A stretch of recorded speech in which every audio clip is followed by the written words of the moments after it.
campaneres del ja llunyà 2005 es presentaren aquí mateix, a les antigues dependències conventuals, els dos primers volums de l'Atles Lingüístic del domini català. Un acte brillant que reunia a la taula Aina Moll, el propi Joan Beny i el qui vos parla. Prèviament, Antònia Sitjà, presidenta de l'Obra Cultural de Campos, en feia una acurada i emotiva presentació.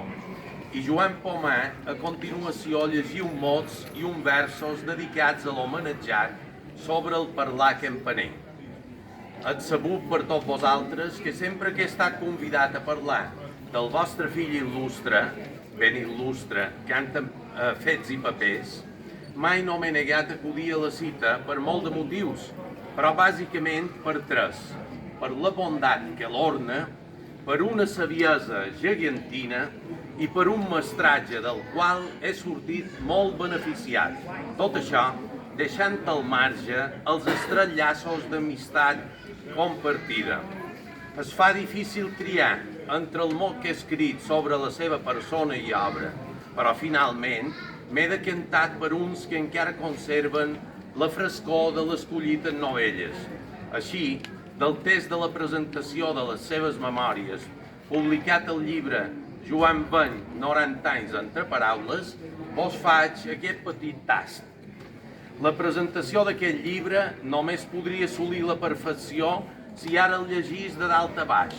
No seria la primera vegada que això es fa, però he de dir que la densitat de la lliçó filològica impartida és tan alta que he necessitat un mes per llegir-lo i assaborir-lo per segona vegada. Beny és el dialectòleg de més prestigi del domini lingüístic, una reputació que ha assolit a base de treball sense presses, però sense pauses.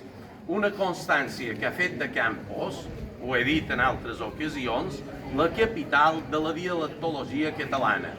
La feinada que ha fet és immensa, un miracle de la santa continuïtat que ha generat un producte sòlid, sense porgueres, aconseguit de manera ininterrompuda i amb una tenacitat fora mida.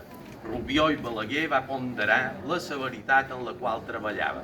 I per acabar, uns mots entranyables del mateix Beny, citat per Ramon Solsona i per mi mateix en diverses ocasions. Foren llegits a llum major, terra de la seva mare, i publicats en el Pregó de Fires de 1976.